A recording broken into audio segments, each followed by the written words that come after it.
Let's go all the way to Chicago and say hello to Sandy. Sandy, hello. Hey, how you doing out there? I'm doing all right. You are in Chicago? Yes, I am.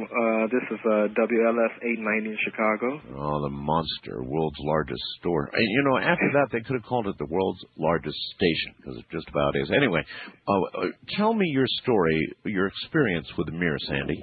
Well, I was talking to my friend one day, and I was just telling an experience I had. I was in the bathroom one day, and just kind of washing up and everything, and just start reflecting, on things, and just was trying to put some things together about what next moves I was going to make in life and financial. I do that in the shower. Yeah. Really, it's my time to think. I sit there with the water beating on my head and think.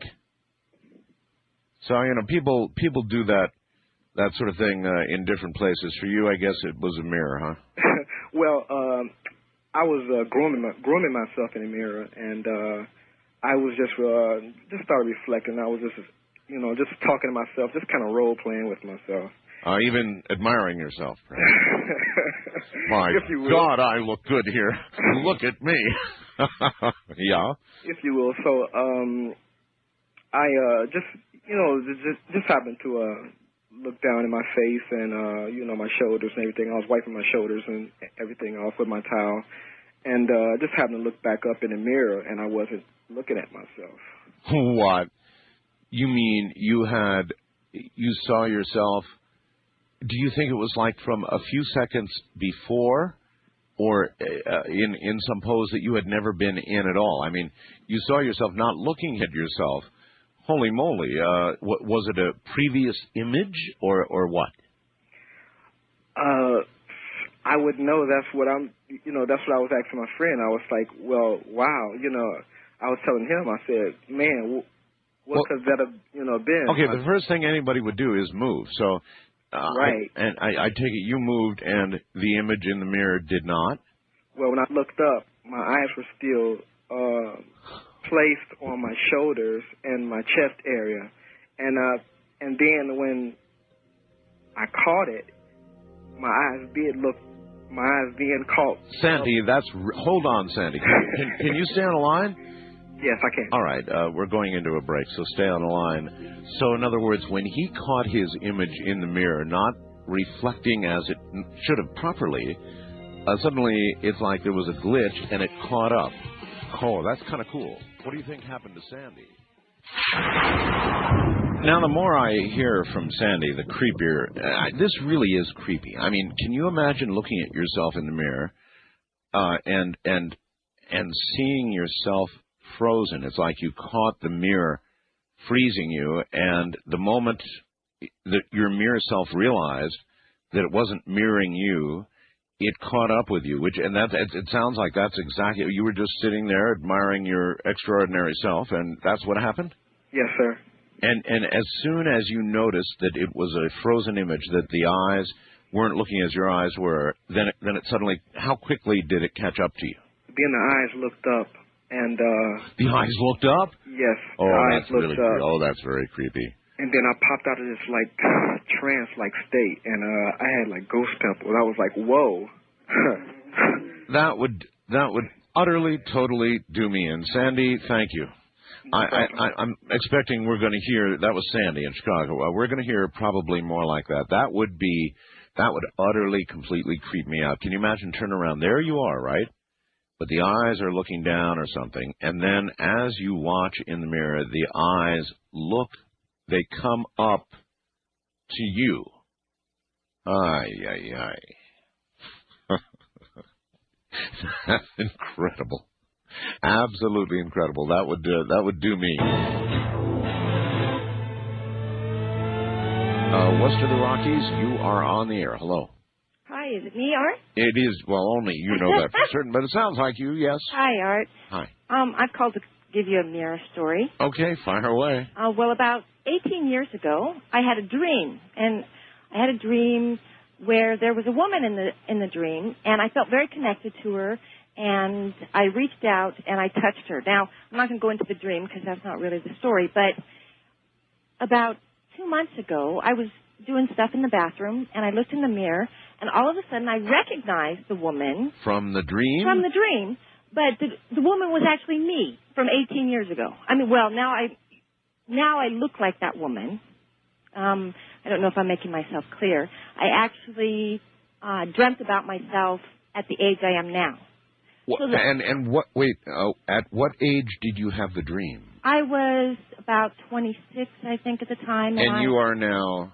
I'm almost 40. And you're almost 40. So, yeah, so what's at 26, you saw yourself in a dream. In a dream as 40. As 40. And then later in the mirror. Right, I saw myself. I looked and I recognized the woman from the dream, and it was me. And so the strange thing was, as I reached out to touch the mirror, I was so fascinated by this realization, and when I touched the mirror, I actually saw the younger me. That is so freaky. So the vision that I saw, or the reflection in the mirror at the time that I touched it 2 months ago, was the young me. God, I've got to ask, how did you take all this? Just in stride, or did the hairs on the back of your neck stand? It was actually very big. I began to cry, and I actually had a memory that I couldn't remember in the dream. The dream was very impactful when I had it, and it had a lot of meaning for me. But there was bits of it I couldn't remember, and there was a piece that came back. Did you, at the time of the dream, understand? Or only when you saw it in the mirror? Only when I saw it in the mirror. I didn't know it was me at the time. I knew I had a strong connection to her. You know, the woman in the dream was, that gets very personal.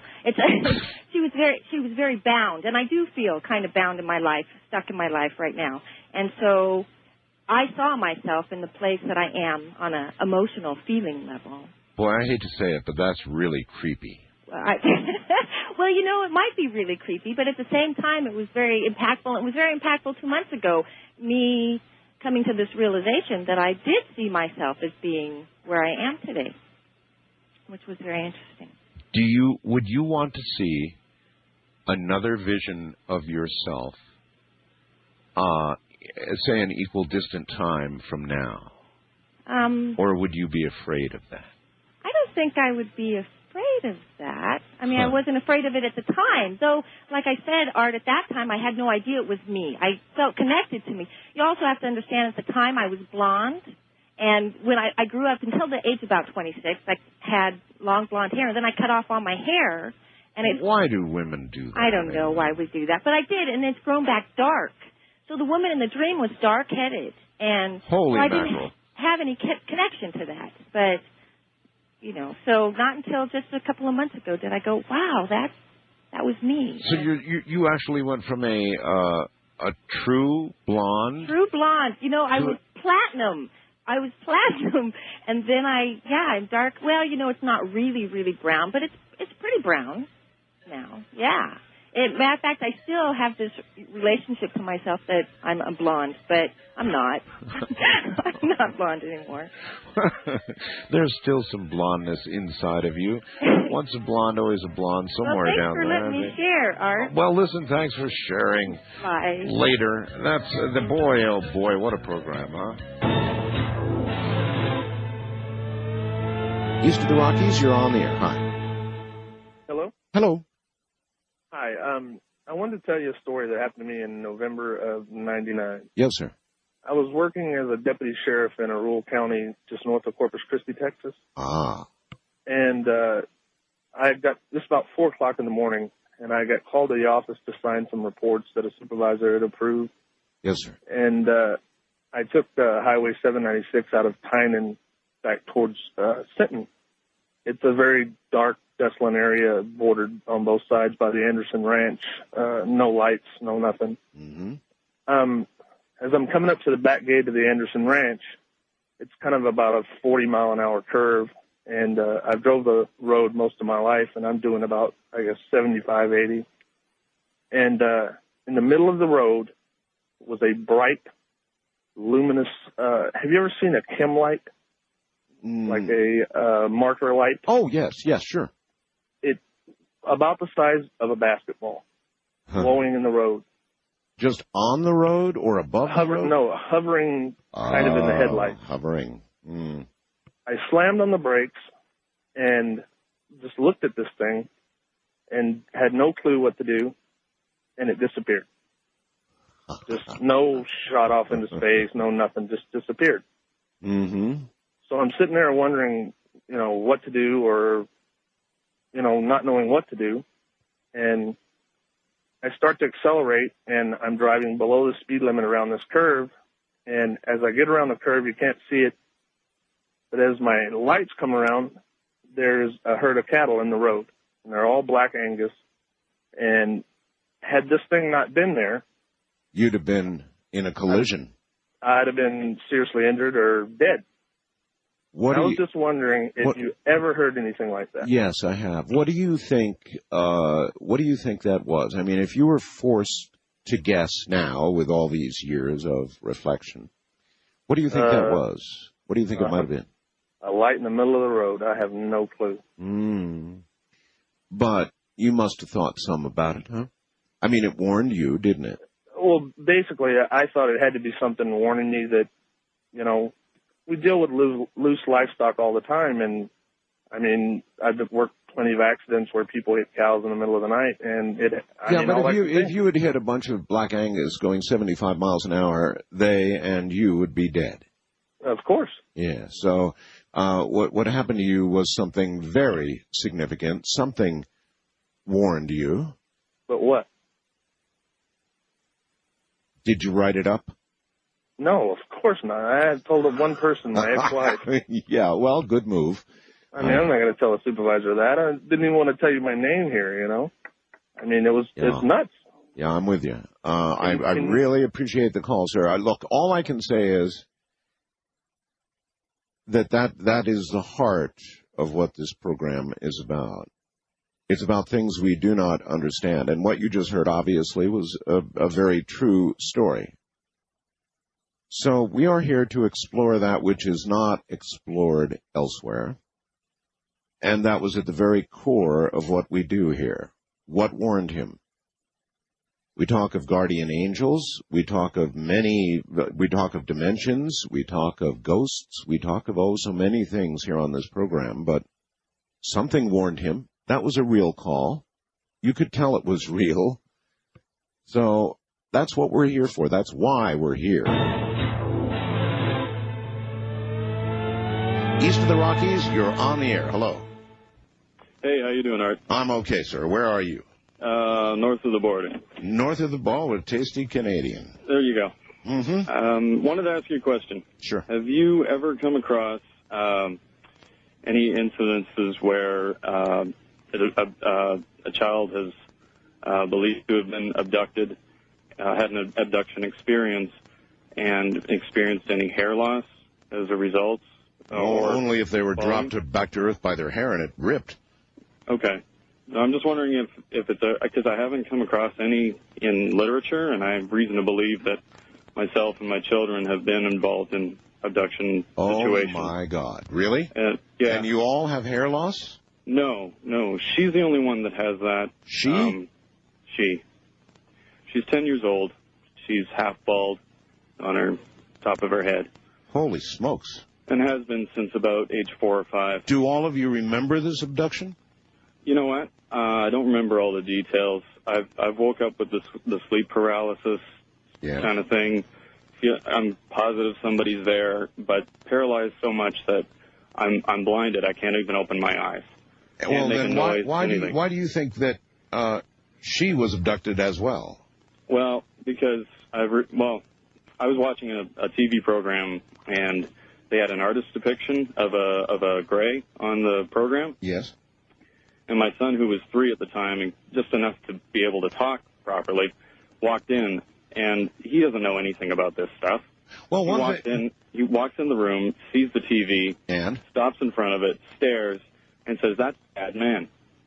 Oh. And I said, "Who's a bad man?" I didn't even entertain him. I said, "Who's a bad man?" Yeah, I understand. No, and they're showing the TV. Yeah, I got you. I got you. So obviously you recognize the gray. Now, one thing to know about gray, when you look at grays, what do they need, sir? What do grays need? What do they need? Yes, what do they need? You said you saw a gray on TV. So I've seen lots of grays. What do they need? I don't know what you mean. What do they need? When you look at a gray and you consider a gray and you sit there and you look they got no hair. There you go. They need hair. Yeah. So maybe they're trying to figure out how to get hair to grow. I have no idea. Here's what my son said right after that, though, which convinced me that something happened to him. Yes. After he pointed at the man, said he was a bad man, he says, they always make me go with them. And I tell them I don't want to go. And the way he said it, he was mad. I tell them I don't want to go. Oh. That's how he said. And I was like, my wife saw. She watched a light in the sky that watched her for a good 10 minutes. She kept trying to wake me up. I kept insisting, "No, let me sleep. It's a plane." The minute I got out of bed, it took off. I saw it leaving. But it took straight up. How about your wife? She's an adult. Has she had any experiences? Has what? Has she had any experiences? Beyond that she recalls, no. But I don't quiz her a whole lot about it because she's upset enough about my daughter. But here's what I keep thinking. I'm thinking, okay, you can lose hair due to exposure to radiation. Correct. So what powers these things? And then X-rays and all forms of radiation. Oh, no, you're absolutely right. All right. Well, thank you. Yeah. I suppose you could assume that they're powered by some kind of radiation. That is quite an assumption. One would assume even a more complex, advanced drive system than radiation. Because, I mean, that's kind of what we're looking at, right? Oh, let me turn my radio down. Oh, right away. Do that right away. Everybody, have your radios next to you so you can turn them down right away. I'm doing fine. Yeah, I'm calling to explain. Turn your radio off. I'll try to get it all up.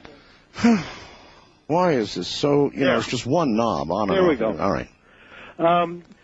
I want to explain to the people, because I've been given information about chupacabras, Bigfoot. They are indeed pets, intelligent pets. They're pets? Extraterrestrial. Have you seen a picture of a chupacabra? What that? Have you ever seen a picture of a chupacabra? Yes, I have. Does that look like a pet to you? Yes. Well, it doesn't look like a pet I would want to own. No. But so where do you get the idea that they'd be pets? They suck the blood out of animals and possibly even people. All the blood out, sir. Now, that's not a pet-like thing to do. No, but they have to eat, too. And they have to eat, too. And basically, they're intelligent, though. On the other hand, they actually perform Why? Because tasks. they only eat Canadians? No, they'll eat any goat. But, that's why chupacabra means goat sucker. Right. And they suck the blood right out of the goat, all of the blood. Right. But this is not a pet quality. Now, I grant you they have to eat too, but it's not a pet quality. Yeah. Yeah. Well, and the same for Bigfoot. They smell poorly, I've been told. They right. make obnoxiously horrible sounds. Right. Have you ever heard of Bigfoot? No, but I've heard of people that have been on board UFOs that have smelled some awfully gross smells. Well, listen too. very carefully.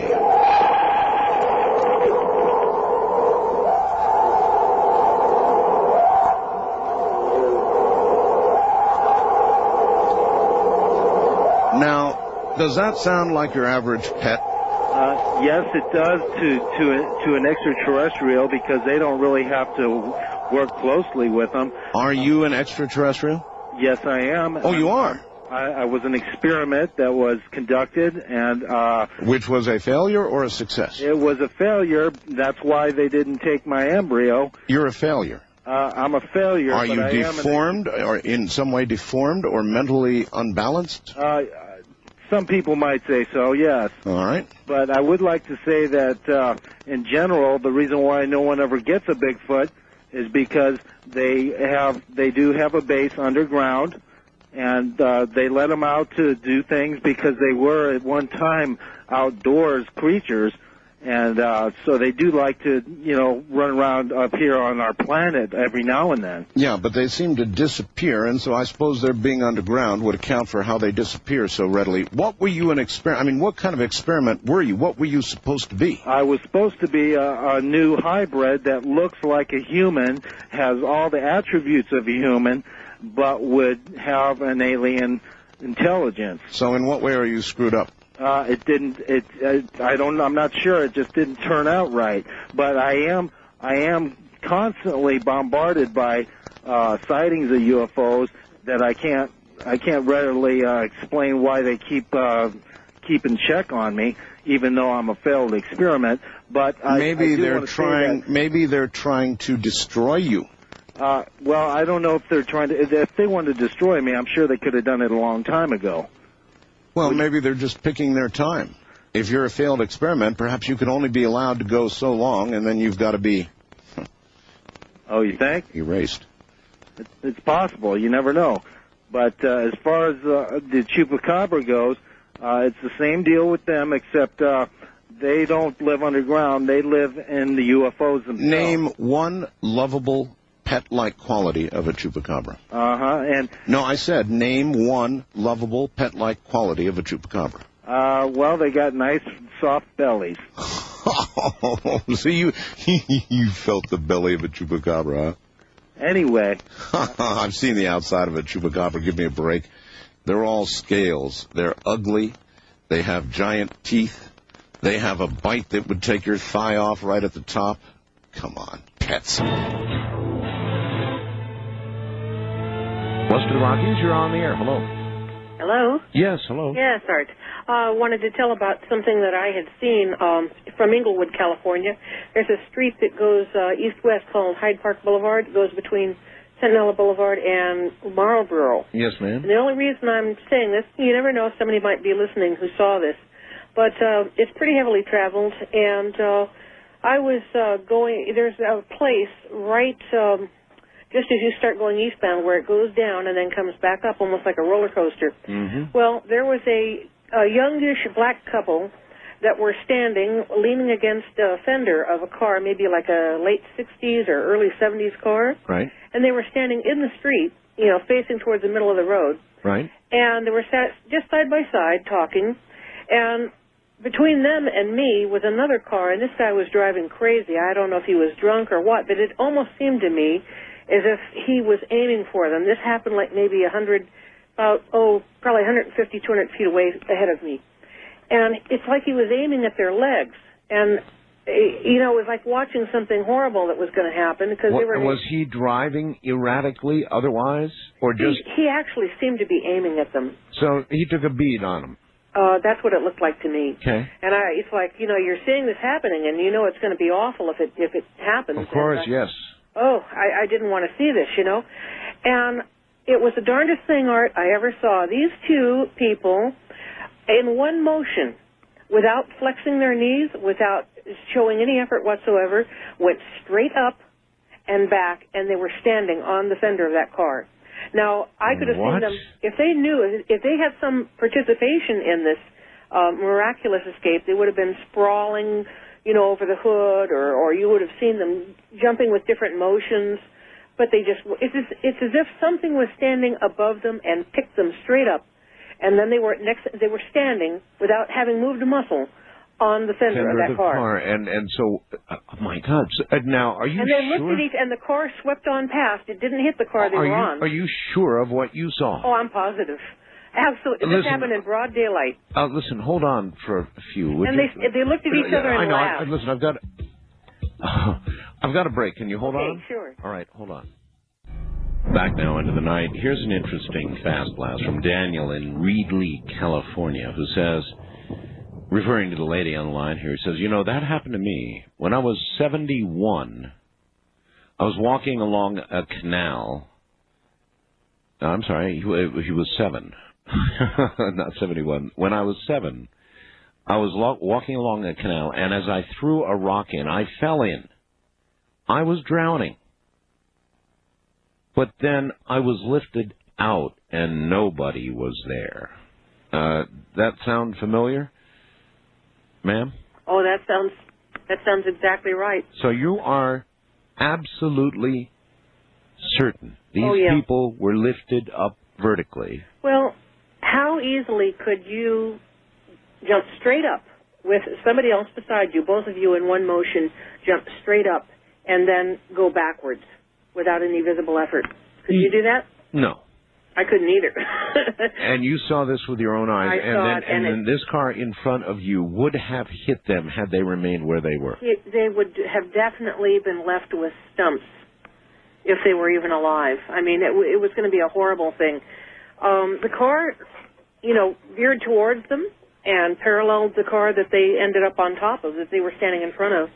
Probably missed it by, inches, and then continued on down the road. And these two just looked at each other. They were just stunned, and they just started laughing. Laughing? They were laughing like they couldn't believe it. And they both experienced this together, and they just couldn't believe it. Did you stop? No, I know I didn't. You kept going. I kept going. I should have stopped. I should have said, "What was that?" But it was just an amazing thing to see. And I thought after that, I really began to think maybe there really are angels, because there's no way possible, even with good reflexes, that they could have done that. I hear you. I appreciate the story. Thank you. Take care. Maybe angels. And actually, I've got Jay on the line. Hello there, Jay. Hi, Art. How you doing? Yeah, I hear you fine. I'm doing okay. You're in Ohio, huh? Yeah, I live in Akron. Yes, sir. I'm listening to you on WTAM. What happened to you? Well, this happened about, I think 99, summer 99. I was driving home from Pittsburgh, Pennsylvania. Right. And I was on Interstate 76, heading westbound. Mm-hmm. And it was about 3 o'clock in the morning. I was visiting friends and just heading home. And at night on the freeway, there's hardly any cars, maybe just a couple rigs driving by. And I come around the corner, I was doing probably about 70 miles an hour. Were you in a car or a truck? Yeah, I was in my car. I drove a Nissan. All right. And I had just come around the corner, and there was a rig off to the side of the road. And when I drove by him, and he was just sitting there. And when I drove by him, he blew his truck horn, which I thought was kind of strange. So I looked back, and I just saw him, just brrr, and he made the sound. And I looked around, and I'm like, oh, this is weird. I wonder what he's doing, And I looked ahead, and all of a sudden in the middle of the road was I just saw the black outline of it. And it looked just like the thing that, I forget his name, that guy that found a UFO in, I think it was Washington, and the alien attacked him. Dr. Reed. Yeah, it was shaped like that. Are you talking about the, what he called the obelisk? Yeah. It was shaped like the obelisk. So that trucker that blew the horn was really trying to warn you, wasn't he? I don't know. I have no idea why he was sitting there. Well, if he was stopped, then I would conclude that he saw whatever it was in the road. Yeah, but the way he blew his horn, it made me turn around and look at him, and I was like, "What the hell's going on?" And then I looked and I saw it, and it was floating in the middle of the highway. Just floating. Just right there in the middle of the highway. My headlights hit it, but what was weird is the light didn't really reflect off of it. It just kind of absorbed it almost. It wasn't even made of metal. My car came right underneath it, and when it did, top half of my windshield hit it. And I had spun out on the road, and I landed in the median, and when I looked around, it was gone. It was gone? Yeah. But the truck was still there. The truck was sitting, I saw his headlights and everything. And I got stuck. And I tried to back out, and I couldn't do it, and I had to get out of my car, and he just left. He started to roll away, and he drove right past me and just kept on going. And I'm sitting there in the middle of the road like, what the hell? But I looked at my windshield, and the only damage to my car was the windshield was cracked. Yes. So about 10 minutes later, another car came down the road, and I waved him over. I told him I ran off the road. I didn't tell him about the UFO or anything I hit. And he helped me get my car out of there. And the only other damage to my car was I had ripped a metal shield it's like a heat shield off the top of my exhaust pipe. And that was the only other damage to my car besides the crack in my windshield. Oh, that's odd. Yeah, the whole thing is odd. What do you think you hit? I have no idea, but I've been trying to call you, I don't know, for the past couple months, but now I kind of forgot about calling you, and then you guys were talking about things in the middle of the road and all that stuff. So I decided to, fax blast you to see if you could, get a hold of me or whatever. Well, I did, and I appreciate your story. I don't even begin to know how to diagnose what happened to you. Yeah, it was pretty weird. I mean, but... But you're sure of one thing. You're sure that whatever it was was just hovering there. It was just hovering right in the middle of the road, and I hit it at about 70 miles an hour. And, I mean, I don't even know if I damaged it or whatever. All I remember was this big thunk, and I ducked my head, and next thing I know, I'm off in the ditch. And, that's incredible. And I turned around, looking around. I couldn't really see much. I just saw the truck off in the distance. I think it was gone because I got out of my car. I didn't see anything. He probably didn't want anything to do with any of it. But I'm standing there looking at him, and he just drives away. He just pulls away, and, it was like one of those, I forget what kind of trucking company it is. I probably shouldn't even mention it. No, don't, please. But it's not necessarily, it's human nature. I mean, I really think the guy probably had seen this and was stopped looking at it and was trying to warn you. Unless he hit it, too, or something. I have no idea. It was just weird. It was a weird occasion. weird Ohio, weird Pennsylvania. Thank you. Yeah. All right. Thanks. Take care. All right. There you go. For what it's worth. East of the Rockies, you're on the air. Hello. Yes. How are you, Mr. Bell? I've been listening. My name is Sla. I'm calling from Brooklyn, New York. Your name is Sla? Yes, Sla. That's a very unusual name. It's West African. Yes. Okay. Anyway, the Department of Energy has, I know you have these guests on your show talking about alien technology, but they have alien technology that we can use the water in the ocean as an energy. They have a function in... There's no proof of this, though. Well, of course, they're not going to say it exists because they don't want foreign countries to copy the technology, so they deny its existence. But they have hydrogen fusion technology from alien craft that has been secured underground subterraneously. Well, I hope you're right. Well, you have these guests on your show, Mr. Bell, so I'm sure it doesn't sound I do, but none of them have proven to me that underground somewhere lies, alien technology that will save us from the whole... There's no way they're going to bring you the documented proof. The government will not allow this information. Okay, minus that proof then. Why do you believe this? I read the book. There's a book called Behold the Pale Horse that documents these subterranean alien propulsion systems that the government has. Yeah, you see what they're waiting for? They're waiting for the world to reach a point where it's like anarchy. But, but this is one of the reasons why they did the assault weapons ban. They want to take the weapons away with the New World Order conspiracy with the United Nations and certain elements within the government. And then they want to go into the third world and take all their resources. And take all the stuff away from the poor people. Alien technology, huh? Buried in the ground, just waiting for the moment. Well, again, I hope so, but I wouldn't bet my butt on it, and I don't think you ought to bet yours either. It would be nice. It really would be nice, but I just don't think it's so, and I don't think there's any proof, and short of that proof, we have to operate as though it's not there. Wild card line, you're on the air. Hello, Mr. Bell. I got predictions for the 21st of this month. You do? Yeah. A cow will jump over the moon and the sky will fall. Follow the yellow brick road. I'm off to see the wizard, the wonderful Wizard of Oz. If you talk like that for even a more protracted period of time, there will be changes that will occur in you that you won't like. Dear Art, this is not going to be the scariest story on tonight, but I guarantee every word of it is true. I'm a retired police officer. I've never had a supernatural encounter, seen a UFO, but the following story is the closest I've come to a truly strange experience. Around 1990, at nighttime, a robber held up a small Asian bar, which was tucked into a mostly industrial area of the city. A solo patrol officer happened quickly upon the scene, confronted the robber, who was walking on foot in a nearby alley. The robber turned, smiled, and quickly crouched and reached for his gun in his waistband.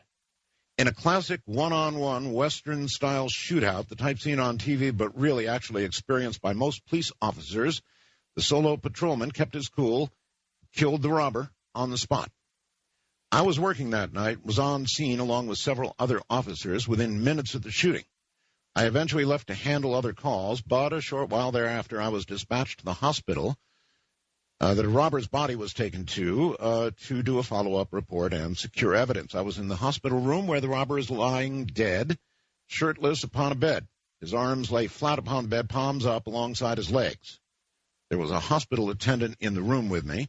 I had 2 plastic bags with which I was going to bag the dead suspect's hands for later GSR tests, stands for gunshot residue, to help determine that he had, in fact, fired a weapon.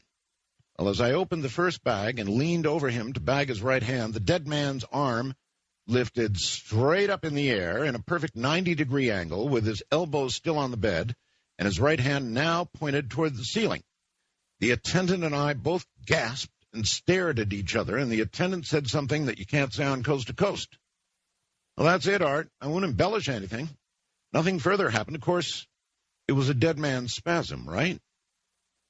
But it was the only dead man's spasm I ever saw, and the timing of it in that I was literally about to reach for the same hand was truly eerie. Even for a police officer, I figured he was either trying to cooperate in the end or else he was going for one last desperate grab for his gun. And he goes on to give me the names of those involved in the city, and I won't relate that. With the prophecies of the children of Fatima, Portugal. I am, yes. Okay. Well, Art, one of the prophecies the Virgin gave to Sister Lucia was she told her, when you see a night illuminated by an unknown light, know that this is a sign God has given you that the world is about to be punished by another war. And I believe in January of either 1936 or 37, there was a highly unusual sighting of the Aurora Borealis that they saw as far as northern Africa. Mm-hmm. Now, I had heard this. I questioned both my parents, who were naturally born there, and they did see it. They both seen it. And I went a step farther, spoke to my father-in-law, who was in northern Pennsylvania, and he remembered seeing it. My mother was in Connecticut. My dad was in Philly. My father-in-law was in northern. They all saw it. Within that year, World War II broke out. Okay. But how can you know that really was the sign? I mean, you can say, you can look back and say, well, okay, the war broke out. What I'm trying to point out here is the sun goes in 11-year cycles. Pardon me? The sun goes in 11-year cycles, sir, and in every sun cycle, every 11-year cycle, we have some coronal mass ejections or storms from the sun that are so big and so violent that they're seen right down into South America, right down into Africa, into the southern latitudes. That happens almost every 11 years on a regularly scheduled basis. Okay, Art, like I said, this is a matter of, whether you believe it or choice. But what I'm saying is this. In late March, I believe March 30th or 31st of 2001, there was another unusual sighting of the Aurora Borealis. You reported on it. Oh, yes. I listened to it that night. You were talking to people in northern Arizona and Virginia. Mm-hmm. My son and my wife and my daughter and my neighbors watched this blood-red curtain shimmering across the sky. Within 6 months, the World Trade Centers were hit, and we were at war in Afghanistan. Well, I don't. I'm not saying. I'm just saying. No, I don't dispute anything that you've said, but here's what I would say: that we do have these 11 years. Apart. Every 11 years, we have another cycle, and we always have wars. So, I don't know. I guess you can suggest that there are somewhat regular sightings every decade or so of Aurora Borealis. It goes into extreme southern latitudes, and we nearly always have war.